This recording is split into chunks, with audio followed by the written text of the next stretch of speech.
King Alfred the Great, the ruler of all Christians on the island of Britain, king of the Angles and Saxons, I, Jordan, lowest of all the servants of God, wishes thousandfold prosperity in this life and in the next, according to the desires of his prayers. Born in the year of the Lord's incarnation, 849, at Wantage in Berkshire, Alfred ruled Wessex from 871 to 899 AD. Warm yourself by the hearth while we delve into the life, the reign, the trials and tribulations of the only native-born ruler to be attributed the title of the Great.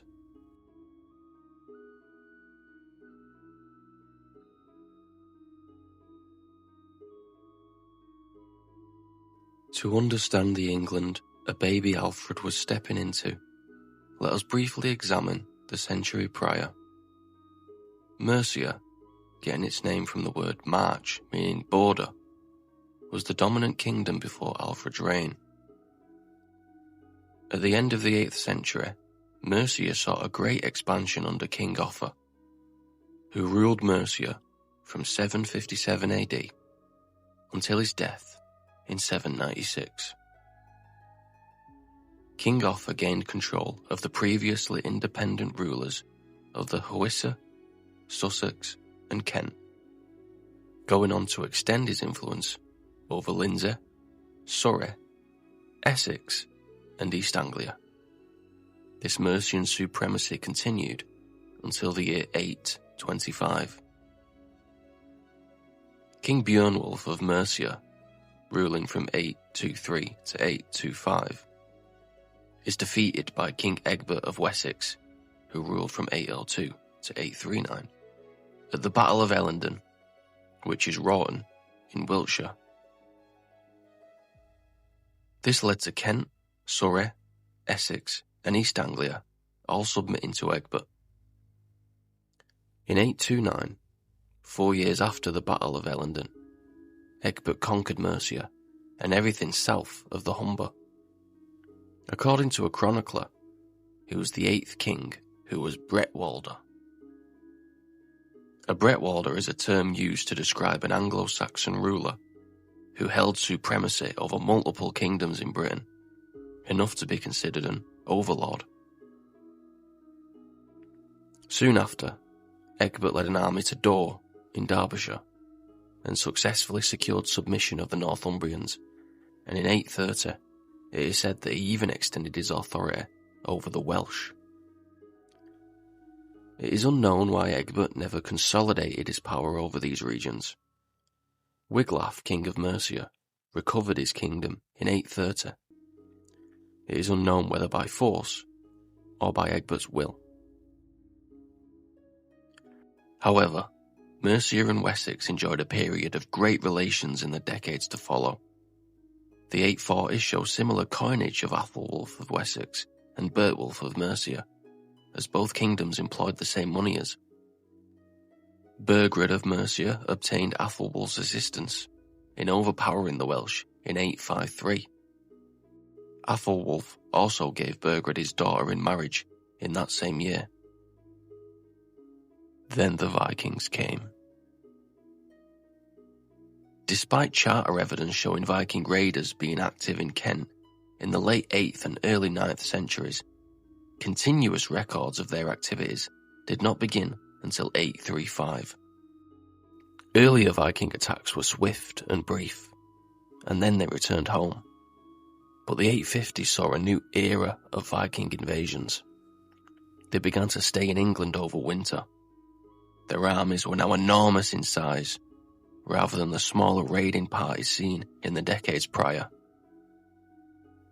It was reported that 350 ships stormed Canterbury and London, putting the Mercians to flight. This may have been an exaggeration, but it is sure that an overwhelming fleet approached those shores on that day in 851 AD. The West Saxons, though, they did record a victory against this heathen army at Aclea in Surrey.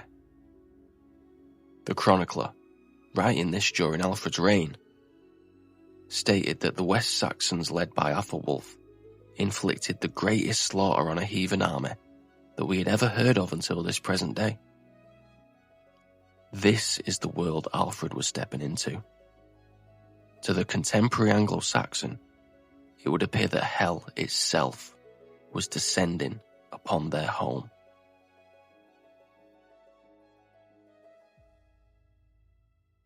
Next, we will take a look at Alfred's genealogy. The two sources used will be Asser's Life of Alfred and the Winchester manuscript of the Anglo-Saxon Chronicle.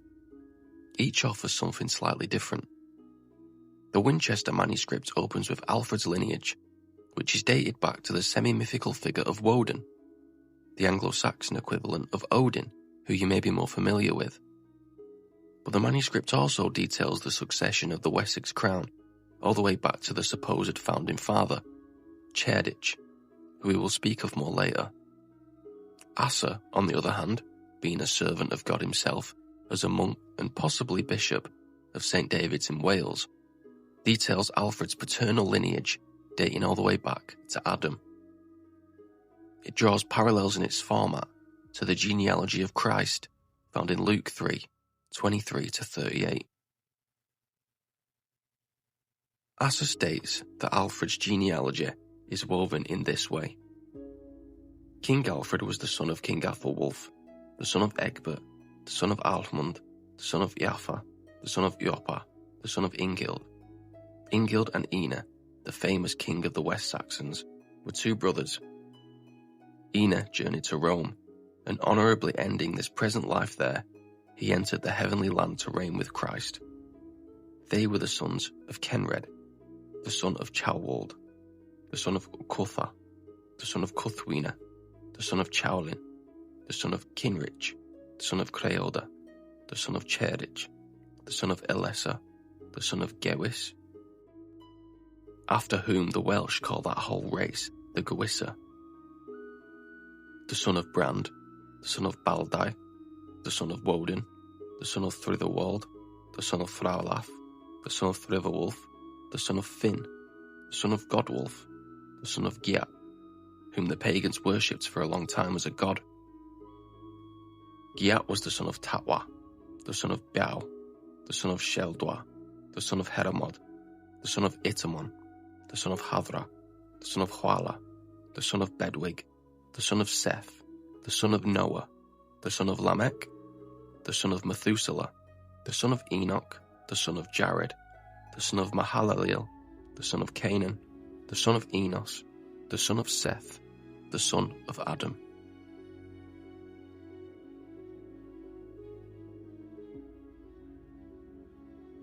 The Anglo-Saxon Chronicle states that in the 494th year of the Lord's incarnation, that the aforementioned Cerdic and his son, Kinrich,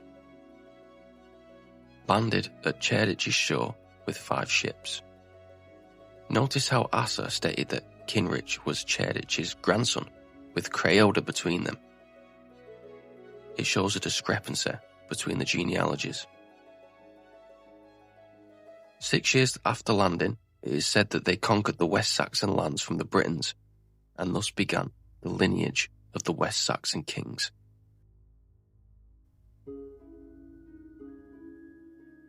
It should be noted that historians recognise the name Cerdic as an anglicised form of Ceredic, which would be a Brittonic name, not a Germanic one.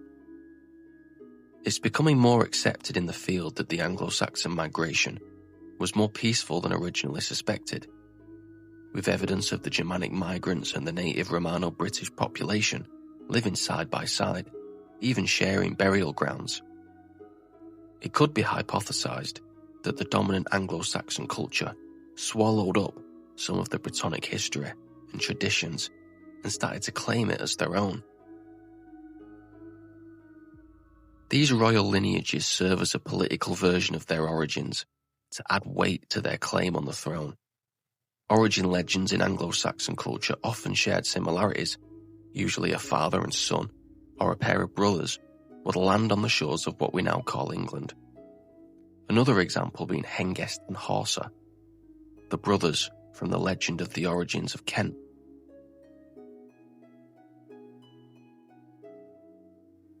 However, tradition of familial alliteration is clear to see in Anglo-Saxon families, such as Alfred himself having siblings named Athelred, Athelstan, Athelbald, Athelbert and Athelswith, as well as the famous Northumbrian brothers Oswy and Oswald of the 7th century. Perhaps this gives more credence to these origin stories as more than simply just something that's made up. The truth is likely a lethal concoction of fact and legend that leaves us scratching our heads.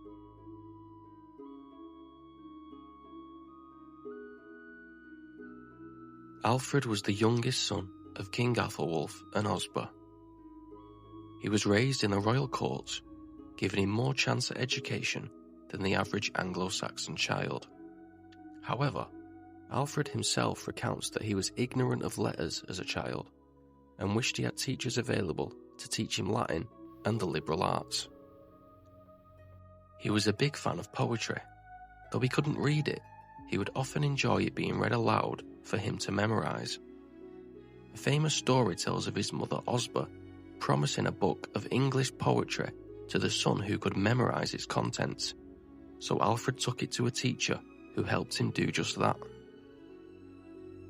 Alfred was also a fan of psalms and prayers, and would have his favourites copied into a little book, which he would always keep close by to him. The young Alfred, now only 4 years old, is sent off to Rome to be received by Pope Leo IV. He returns to Rome again after only 2 years, but this time is accompanied by his newly widowed father Athelwulf. It may be right to assume that these trips impacted Alfred on a spiritual level, as there are several records in the 880s of him sending alms to Rome. On this journey to Rome, Alfred and his father were received by Charles the Bald, King of Franks. Upon their return, they are received again in 856, where Athelwulf takes King Charles's daughter Judith as his second wife. Perhaps Alfred's exposure to a Carolingian court inspired his desire for an intellectual reform of England in his later life.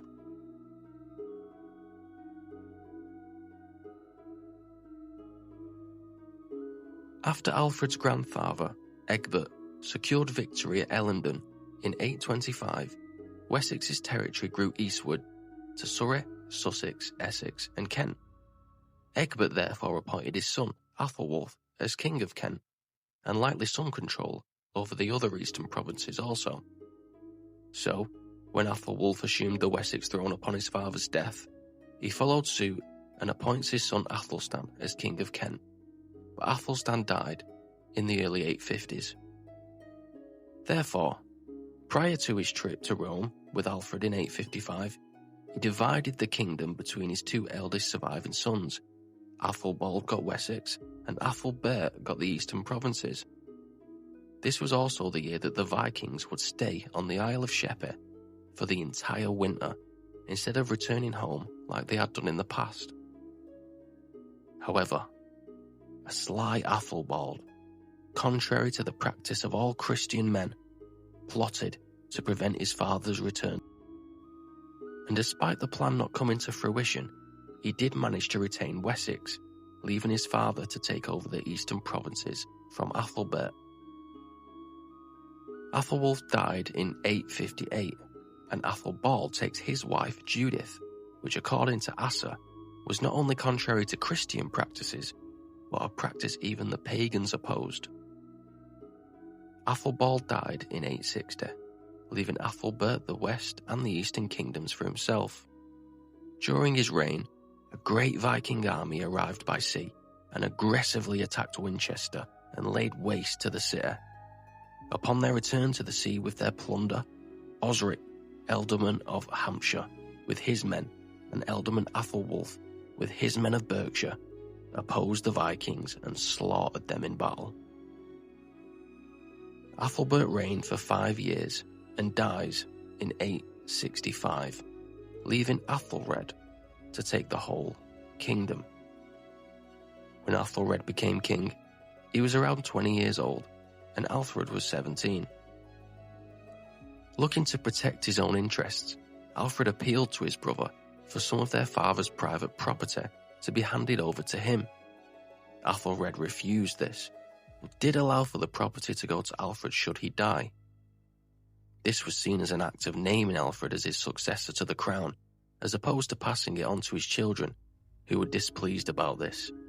Even more so because they thought Alfred might die because of his poor health, though he ended up surviving long enough to become king for 28 years.